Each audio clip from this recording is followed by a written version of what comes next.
So that would be the left foot. Now we have to do the right foot. Now the thing on the right foot, I usually like to have one cleat up like this and then one flipped over so that you can see the underneath of the cleat where it has the little, I don't know what they're called, but they're little things that go into the grass. Just to kind of mix things up a bit. It looks kind of cute if they're just kind of next to the cake, kind of askew. So if this one is going to be upside down, it would be actually this way. It would be the same way.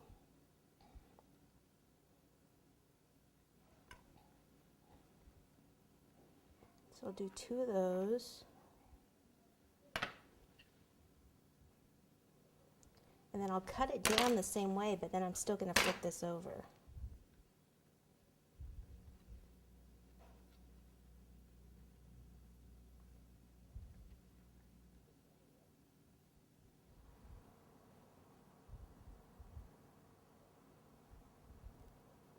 And I'll place this on this one and ice it this way upside down. Okay, and then that's good enough. So I'll go ahead and pop both of these in the freezer also.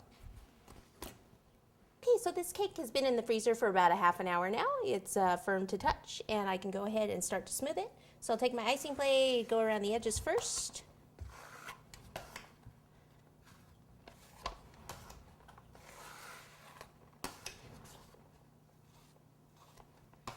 And then I can go ahead and take some more icing.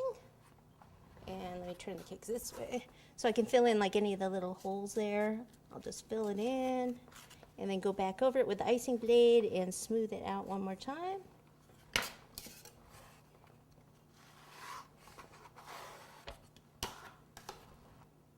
Okay, and then at this time I go ahead and I get that acetate that I always use and go around the edges like this. See how that smooths out that edge?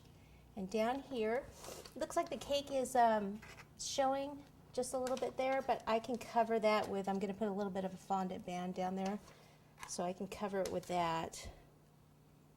Or I could just add a little bit more buttercream.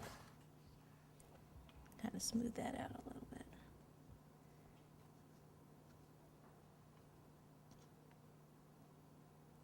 Okay, so that's about good for this part.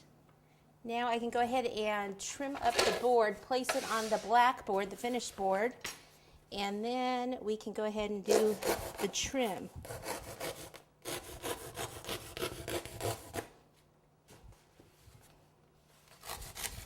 Now I'm going to have grass around this, so I don't even have to completely cut the entire board off. Some of it I'll just be able to cover up.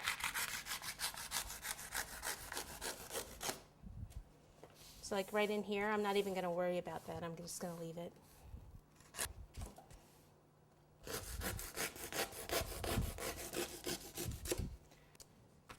Okay, so this is the double-sided tape that I always use, the foamy kind that you get at office supply stores.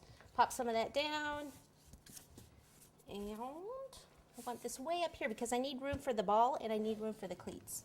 So this has to kind of go up here. I like it offset a little bit, like so. Voila!